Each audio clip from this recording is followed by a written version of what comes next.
विश्व बैंक और आईएमएफ का महत्व पहले से कहीं अधिक हो गया है।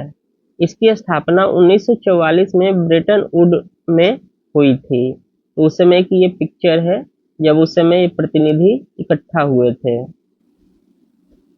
निर्माण के समय की स्थिति देखें। जब 1944 में विश्व बैंक और आईएमएफ की कल्पना की गई थी, उस समय क्या था कि आधी से ज्यादा आबादी अत्यधिक गरीबी में जी रही थी, संरक्षणवाद व्याप्त था और यूरोप का अधिकांश हिस्सा जीर्णोद्धार हो चुका था। मतलब सेकेंड वर्ल्ड वॉर के बाद बर्बाद हो गया था। युद्ध के बाद पुनर्निर्माण और विकास और मौद्रिक सहयोग को बढ़ावा देने का काम सौंपे जाने पर ब्रेटन वुड्स जुड़वा ने हालात बदलने में मदद की थी।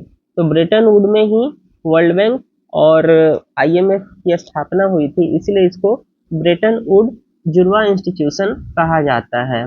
और इन्होंने हालात बदले कैसे, तो इसका परिणाम देखें तो गरीबी में तेजी से कमी आई है।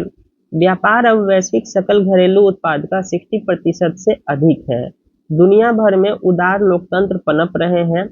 बेशक विश्व बैंक और आईएमएफ इस प्रगति के लिए अकेले जिम्मेदार नहीं है, ना ही उनके हस्तक्षेप में खामियां थी, लेकिन तकनीकी विशेषज्ञता, महत्वपूर्ण ऋण देने की क्षमता और आयोजन शक्ति से लैस इस जोड़ी ने उस कमी को पूरा किया जहां वैश्विक समन्वय की कमी थी।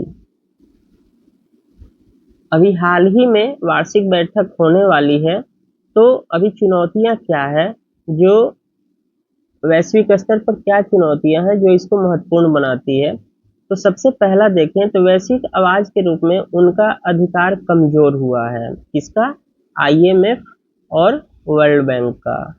दुनिया का आर्थिक और दुनिया का आर्थिक और जनसांख्यिकीय गुरुत्वाकर्षण केंद्र अमेरिका और यूरोप से हटकर चीन और भारत की ओर हो गया है। लेकिन विश्व बैंक और आईएमएफ दोनों में वोटिंग पावर असमान रूप से पश्चिम के पक्ष में बनी हुई है, जिससे इस जोड़ी के लिए सही मायने में वैश्विक आवाज होने का दावा करना मुश्किल हो गया है। चीन को पहले से ही दुनिया का सबसे बड़ा ऋणदाता माना जाता है। विकासशील देशों को ऋण देने में इसकी बड़ी भूमिका ने आईएमएफ की ऋण पुनर्गठन प्रक्रियाओं को जटिल बना दिया है और संस्थानों के ऋणों को कमजोर कर दिया है, जो अक्सर सुधारों पर आधारित होती है। दूसरी जो समस्या इनके सामने आ रही है, पश्चिम का आर्थिक मूल्यों से दूर जाना। पश्चिम का आर्थिक मूल्यों से दूर जा रहा है। पश्चिम आर्थिक मूल्यों से दूर जा रहा है, जिन्हें बनाए रखने के लिए उसने दोनों संस्थाओं का समर्थन किया था। क्या स्थिति है? तो अमेरिका चीन व्यापार युद्ध तेज हो गया है। टैरिफ और गैर टैरिफ बाधाएं बढ़ गई है।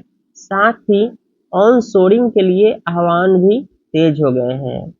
इसके साथ ही अभी वर्तमान में दूसरा अमेरिका फर्स्ट एजेंडे को बढ़ाया जा रहा है, जिससे वैश्वीकरण को धीमा और वैश्विक सहयोग को कम होते देखा जा सकता है।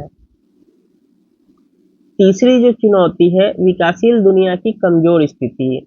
विकासशील दुनिया कमजोर नजर आती है। इस हफ्ते विश्व बैंक ने चेतावनी दी है कि महामारी के बाद क्षतिग्रस्त अर्थव्यवस्थाओं, रूस और मध्य पूर्व में युद्धों से होने वाले झटकों और बढ़ते ऋण भुगतानों के बीच वैश्विक गरीबी में कमी लगभग रुक सी गई है। संरचनात्मक सुधार धीमे पड़ गए हैं और लोकतांत्रिकरण असमान हो रहा है। चतुर्थ जो समस्या है वो ग्लोबल वार्मिंग की है। ग्लोबल वार्मिंग के खिलाफ लड़ाई ने ब्रेटन वुड जोड़ी पर जलवायु परिवर्तन का समर्थन करने और दुनिया भर में चरम मौसम के लचीलेपन बनाने के लिए वित्तीय दबाव बढ़ा दिया है। ये बहुत ही कठिन दबाव है, लेकिन ये सिर्फ इस बात को रेखांकित करते हैं कि वैश्विक सहयोग इतना कीमती क्यों है। जलवायु परिवर्तन, गरीबी का चक्र और महाशक्तियों के बीच आर्थिक संघर्ष अंतर्राष्ट्रीय समस्याएं पैदा करते हैं, जिसके लिए अंतर्राष्ट्रीय समाधान की आवश्यकता होती है। तो क्या किया जाना चाहिए? विश्व बैंक और आईएमएफ को भी अनुकूलन करना होगा, बदलती हुई परिस्थिति के हिसाब से ढलना होगा।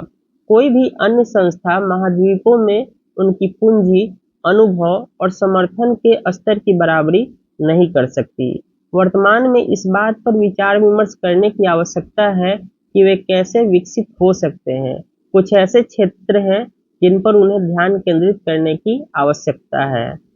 उन्हें उस दुनिया को बेहतर प्रतिनिधित्व करने की आवश्यकता है और शेयरधारकों, अन्य उधारकर्ताओं और निजी निवेशकों के साथ अपनी स्थिति का उपयोग अधिक वित्त जुटाने और ऋणों को तेजी से पुनर्गठित करने के लिए करना चाहिए।